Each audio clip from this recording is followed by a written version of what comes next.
Good morning, everyone. Good morning.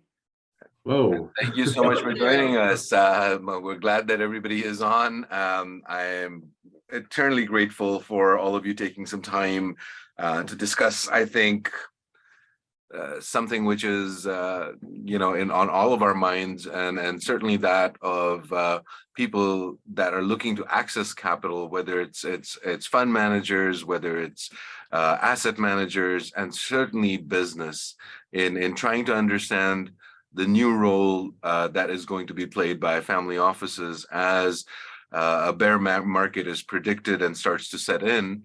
But before we get into that, let me first welcome everyone to Digital Davos LA. And of course, for 2023, we've been fortunate enough to have some of the most prolific speakers.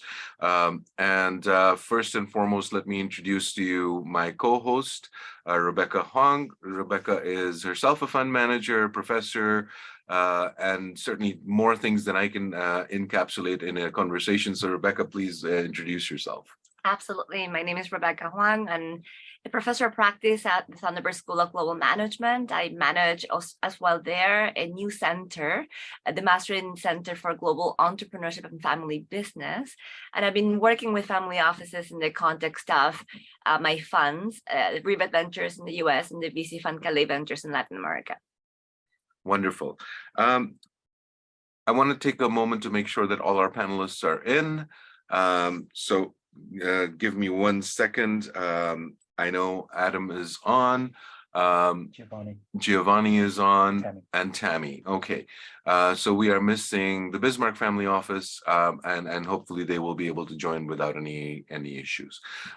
So let's start with you, Tammy, if you would be so kind as to give us an introduction.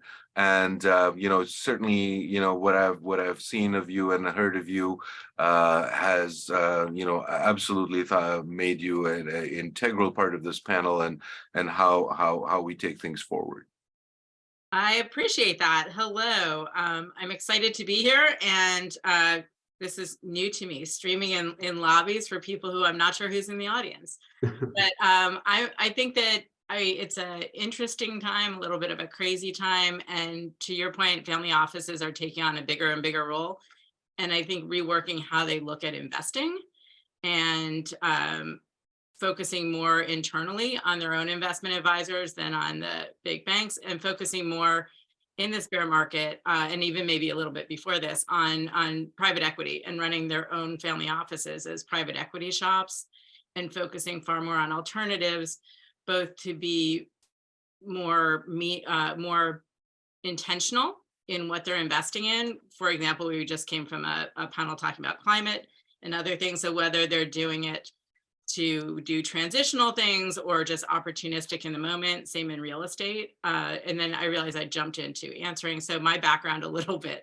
is I came from Harvard, from the Kennedy School, but with curricula across Kennedy Law and Business, and then Bain as a consultant and global strategy at American Express before launching off on my own more than a decade ago, and focusing very specifically more and more over time. I've been, when people tell me their business plans, my magic gift in the world is telling them what their blind spots and unintended consequences are. And you tell me something you're doing, and I can see like all the downsides and other choices on the table, which with a patriarch dad as a kid, coming up with all the other options that weren't on the table was never a good thing. But as an adult, it's my superpower. Like, you tell me what you're investing in, I'm like, here's what you might want to think about. And it became, I now lecture on unintended consequences and impact, and have created an impact due diligence framework that I lecture on at HBS, and I speak on a lot at family office conferences. So over time, that's gotten more and more to working with wealth advisors as well, on specifically helping them. I don't know if this is something we're specifically going to talk about here, but as we look at the bear market and shifting demands of the world, we also look at shifting demands intergenerationally between kind of the patriarch mindset of I give my money here, or I invest my money here and I fix things over there. So the John D. Rockefeller approach of I make things here and eventually I'll clean the water, and very, very philanthropic, but just two separate things, to as money is transitioning to more and more to spouses or next gens. wanting to have a much more integrated approach. And I think that we're seeing some of that play out at the same time as we have these other market forces, where there's a lot of family offices reflecting on what makes sense as far as intergenerational priorities, as far as aligning wealth and impact and stewardship, along with dealing with all the crises in the world. So there's a lot mixing up in the pot, which is a great time for innovation and for a shift in the way things have always been done. Thank you so much for that introduction. Adam, if you would be so kind as to give us a quick view of your current family office and your view on the world. Sure. Well, as a super brief background, I spent the first 25 years of my career on Wall Street in convertible bonds, and then launched my own hedge fund for about 15 years. So I come from a relative value background. I got out of hedge funds in early 2010 and got into family offices, really just my own family and a couple others. And for about 7 years, just ran a family office of about 3 families, ranging from myself and my family in the hedge fund investment space to some entertainment clients. I worked with a larger family office for a while, and XO Capital, which is my family office, is about a year old, taking sort of all that experience that I got from my past and starting to apply that to the families I work with, which is sort of a brief background. Philosophically, XO looks at protecting the families first. We look at strategies around the families and what their priorities are, which I feel is shifting kind of to Tammy's point. It isn't just necessarily beating the S&P by a couple basis points, but it's looking more about what the goals and outcomes a patriarch wants, and also really understanding what next gen also wants, or quite honestly, what their foundation wants. So we're very focused on looking at each sort of pool of capital and constructing, portfolios that are, all weather. And I'm sure we'll get into that as we talk about the current environment. And then most of all, it's about community. Coming out of, my Wall Street days, it wasn't about community. Incentives were not aligned with families, and you had a lot of families that got absorbed into these larger infrastructures and were sort of force-fed certain types of products because that was the incentive for those underlying institutions. And a true family office needs to look at what what the family wants to accomplish. And again, I'll reference Tammy. There's beta, and then there's a lot of special situations around private equity and venture and impact and whatever they want to achieve, and it's our job to sort of go through and find the right community of investment vehicles that we can construct portfolios that will work across all those different entities, and at the same time understand where that family came from. So where did they make their money? How does that incorporate into a portfolio? And making sure that we diversify around that family. So if it's a big real estate family or a big entertainment family, we're finding the right way to sort of grow their wealth over that period of time. And it's a fun puzzle to try to sort through. I'm kind of agnostic to the current environment, because if I'm doing my job, I've created a portfolio that should be ironclad in any environment. In fact, I like these environments because it tends to be a time where you can sort of reshuffle the deck. As Warren Buffett would like to say, you see a lot of people not wearing bathing suits when the tide goes out, and you can really be able to sort of figure out how to recalibrate and get ready for the next wave of opportunities that these markets provide. Oh, thank you so much for that. Moving on with Giovanni, would you be so kind as to give a brief introduction about yourself?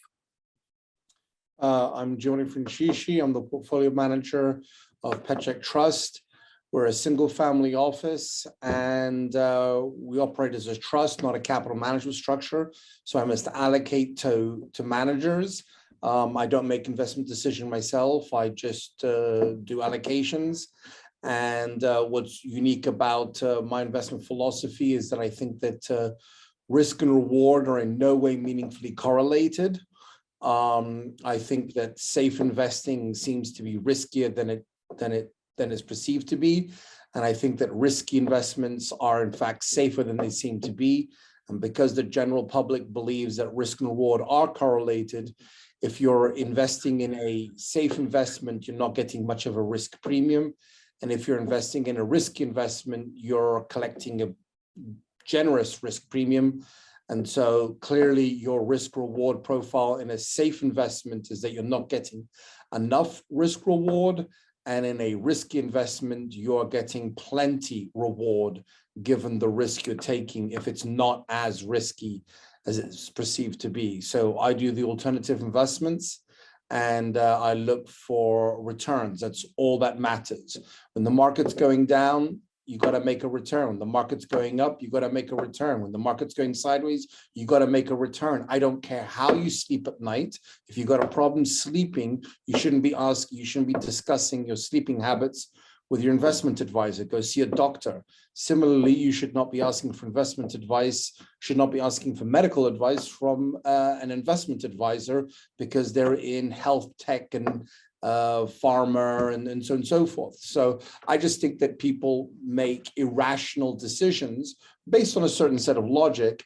And that's what I wish to, that's the edge, that's the inefficiency that I seek to exploit in seeking a well risk-adjusted return, which in my case is I want the highest return. There is no point in taking a mediocre return.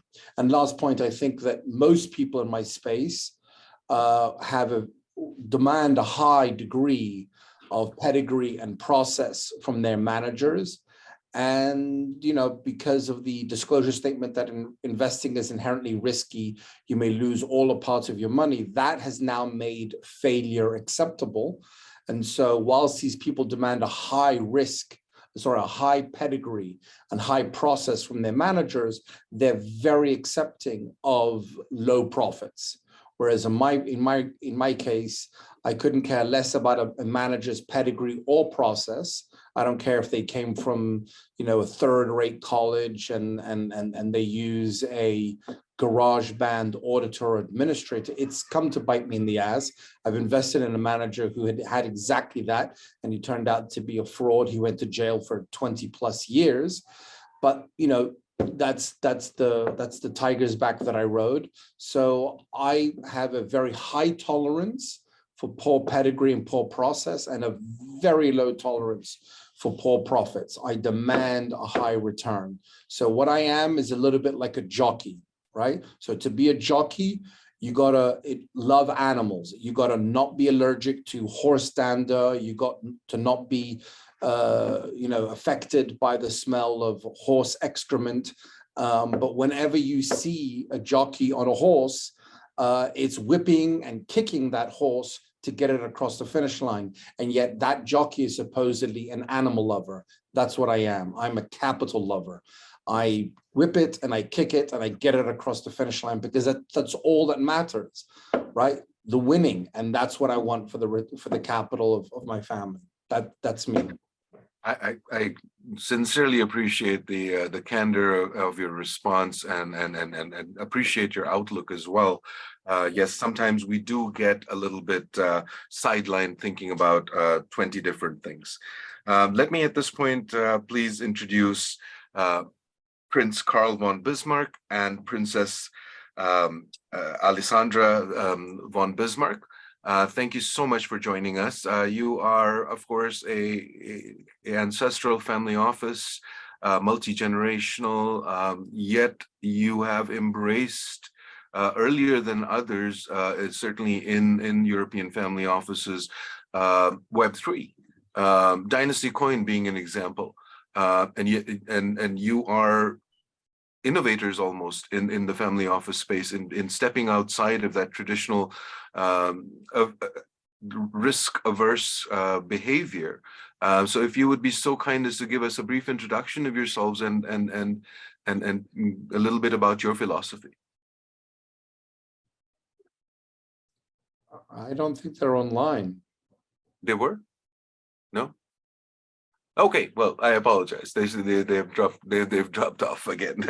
So that was going to be our last panelist. So coming to this, Giovanni, you brought up a really interesting subject, and I think that the subject is really about the returns.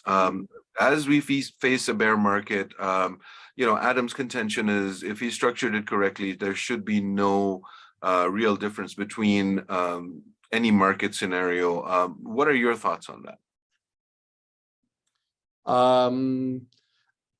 I think that if you try to make a risky investment seemingly safer, like hedging it, then you're not really capturing much of the upside.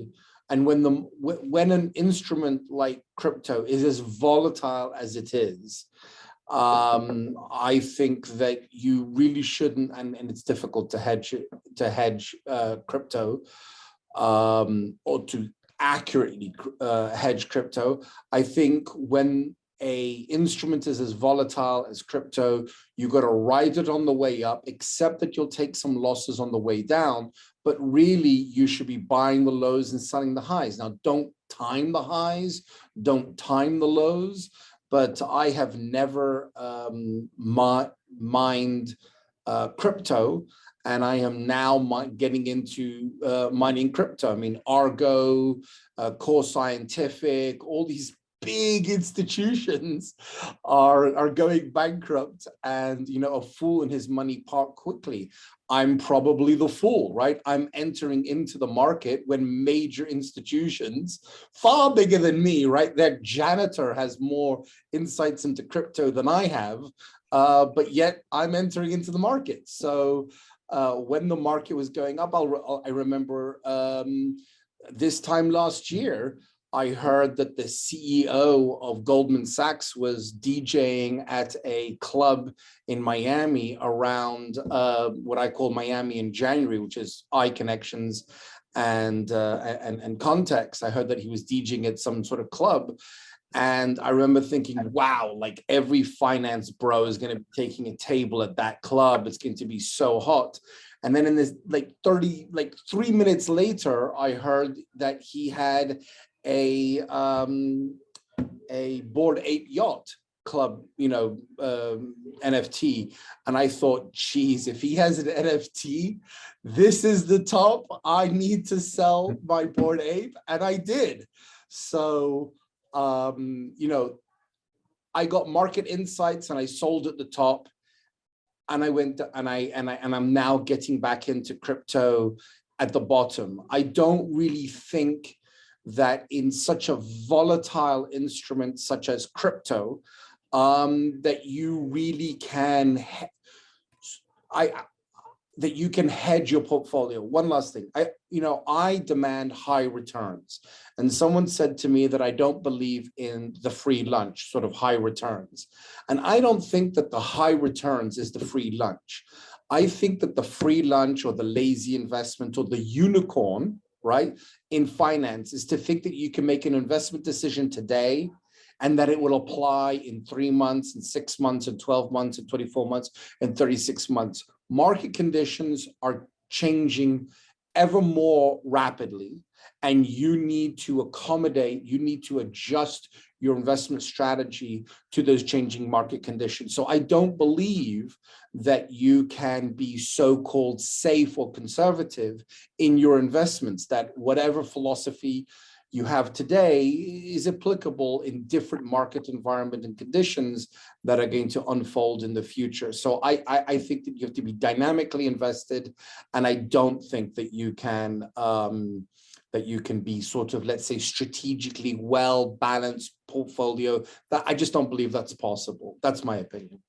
Okay, that's a really interesting opinion. Rebeca, let me turn this back to you. As an asset manager, as a family office, as an investor, as every role that you play, what are your thoughts on this? I picked up on a few things that were mentioned by the panelists on the level of risks that the families are willing to take, and also the objectives of family offices. And what I see is these very interesting shifts that's happening rapidly between generations. And we always knew that generation 1, 2, 3, 4 change values over time, but with this crazy accelerated technological change, those value system changes I see happening real time, and they're creating a lot of discord and conflict within families. So how do you see the role of these alternative investments and technology change as either a unifier or a disruptor in these families and their investment strategies? Is that a question for who? Oh. Anybody can jump on. It's fine. We're having. I love that question. I mean, I think that technology absolutely, is driving what's becoming the modern family office. I think it allows you to have a lot of really smart brains like Giovanni and Tammy that can, focus while you have a lot of the block and tackle that's happening underneath at, really at a reasonable, more organized rate.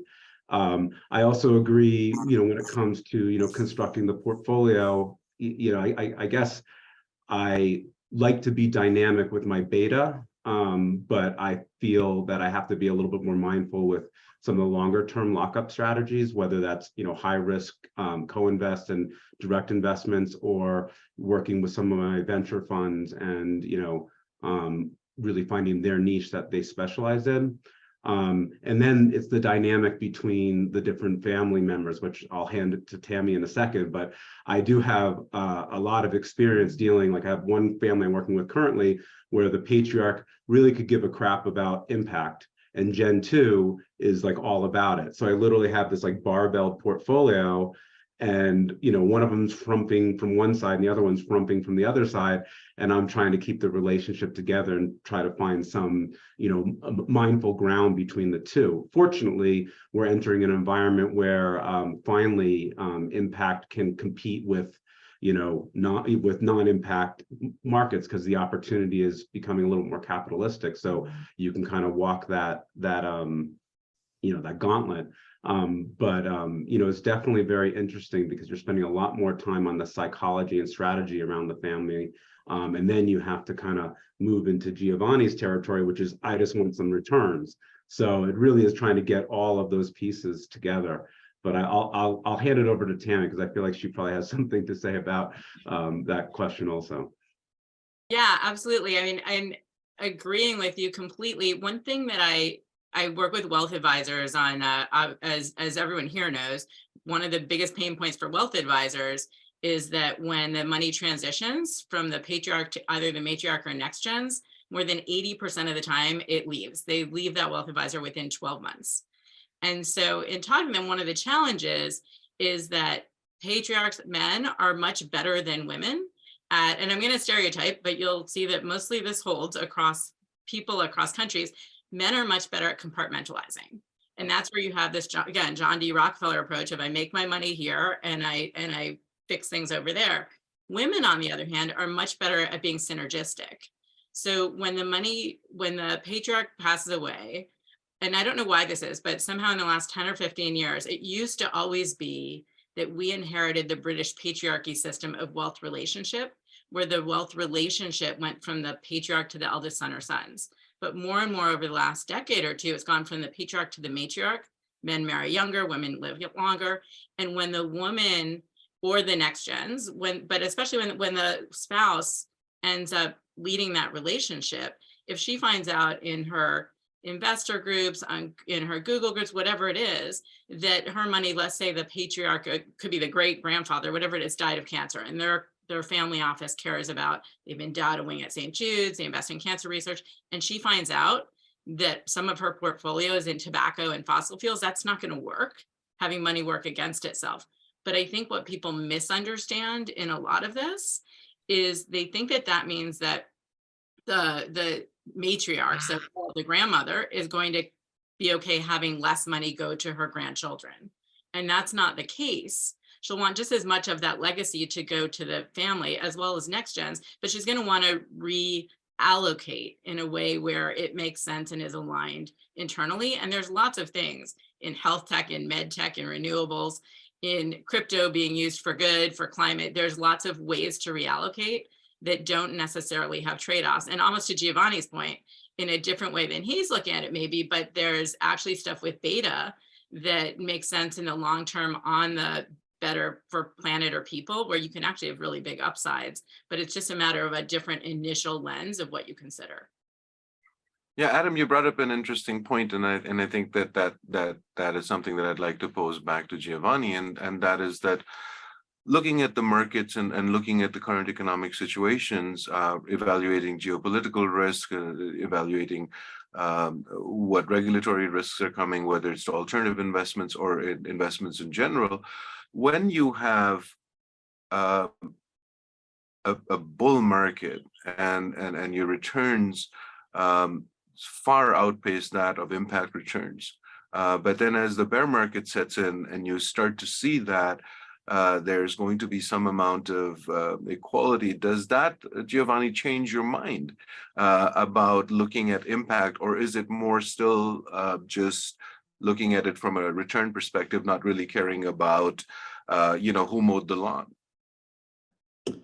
The jockey analogy, of course. Right. Within our family office, we have philanthropic side, and that is where I recommend that the sort of impact investment energy goes to philanthropy. I think that you can have an impact element in your investments when you are pursuing alpha. I'll give you an example. I'm doing Bitcoin mining right now. I'm looking to launch some Bitcoin mining. I think that the mistake that Bitcoin miners have made up until now is believing that they can get efficiencies and costs of mining down through size. And they thought that they could get, with size, they could become powerful with the energy providers, and that they could negotiate cheap rates on energy. I think the inverse. I think that smaller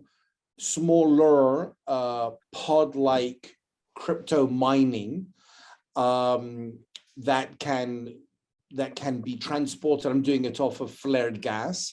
So I would love us to get off fossil fuels, but that's not going to happen anytime soon. If electric cars become exponentially more energy efficient, we're still going to have fossil fuel vehicles. We're still going to need to get fossil fuel. And so we are fracking, but we are wasteful in the way that we are extracting energy from fossil fuels. So we're fracking, and as a byproduct, we're getting natural gas in the US, and natural gas in the US is almost worthless unless you have a natural gas pipeline that goes up to your drilling rig. And so the federal government realizes that that the stick approach to curtailing carbon dioxide and methane emissions is not good enough to curtail it. So now they're coming with the carrot approach.